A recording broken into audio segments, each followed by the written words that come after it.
Di Blitar, Jawa Timur, ada sebuah gedung tua bekas rumah sakit Mardiwaluyo. Bangunan yang didirikan pada era penjajahan itu kini dibiarkan terbengkalai setelah rumah sakit pindah ke lokasi yang baru. Banyak kejadian-kejadian mistis yang terjadi di gedung sejak masih difungsikan sebagai rumah sakit. Mulai dari penampakan sosok misterius ke pasien yang merasakan sedang diikuti atau diawasi.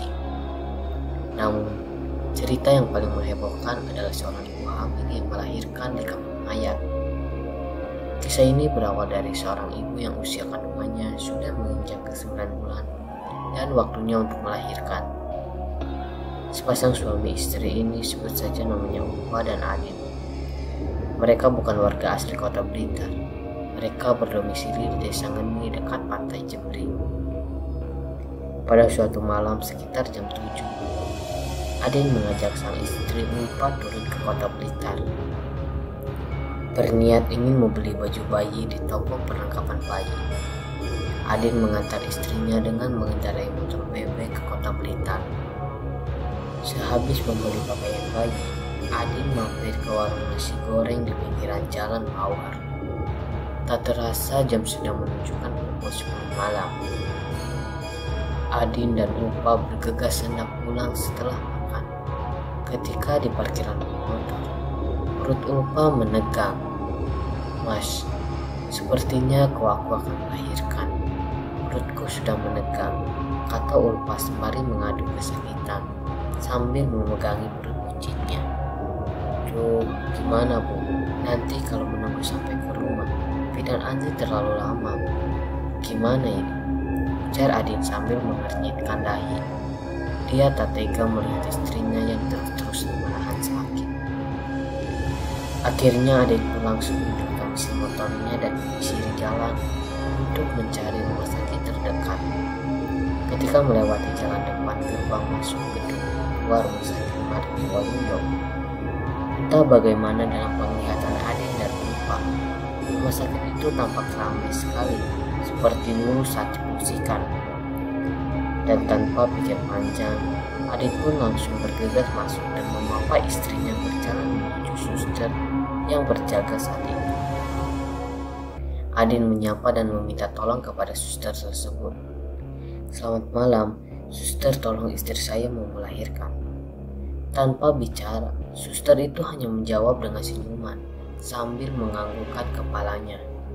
Upa pun kemudian langsung dibawa ke ruangan bersalin oleh 4 orang suster dan 1 dokter yang menangani proses melahirkan. Tak lama kemudian, Adin mendengar tangisan bayi. "Alhamdulillah anakku lahir," ucap syukur Adin dalam hati.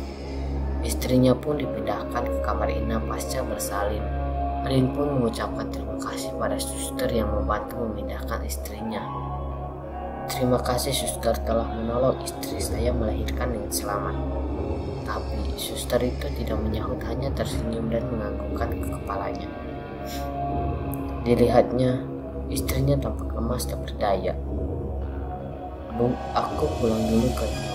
Aku mau mengabari orang-orang di rumah serta mempersiapkan keperluan anak kita dan baju kamu juga," kata Adin sembari tersenyum bahagia melihat anak dan istrinya selamat. Upa menganggukkan kepala sambil berkata pada suaminya, "Hati-hati di jalan ya Mas," kata Upa.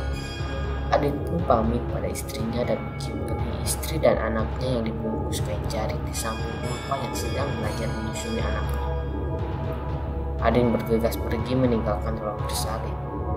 Ketika Adin melewati lorong-lorong dan melintasi kamar pasien yang dirawat di sana, semua orang memandang ke arah kaki Adin, mengayunkan langkah sobat menginjak tanah. Adin mencoba bersikap ramah dan menyapa salah satu pasien. Akan tetapi pasien tersebut tidak menjawab sepatah kata pun. Semua hanya diam. Suster dan dokter juga banyak yang lalu-lalang, tapi mereka diam semua. Mulai ada kejanggalan yang dirasakan Adin saat itu. Bulu kuduknya merinding. Akan tetapi dia berusaha menepis rasa itu. Dia pun sambil di parkiran dan menyalakan mesin motornya dan pulang menuju rumah. Esok harinya, pagi jam 5, Adin kembali ke rumah sakit untuk menjemput istri dan anak tercintanya. Ketika sampai di depan gerbang masuk ke rumah sakit Mardi Waluyo, Adin langsung terkejut dan merasa aneh. Tak ada satpam, tak ada mobil ambulan, tak ada suster dan dokter yang lalu lalang. Sepi sekali seperti rumah sakit tak berpenghuni. Tapi Adin tetap masuk menuju kamar inap di mana istrinya semalam. Sambil terus bergegas, dia menoleh ke kanan dan ke kiri. Semua kamar inap yang semalam penuh pasien menjadi kosong, dan tak ada seorang pun di rumah sakit itu.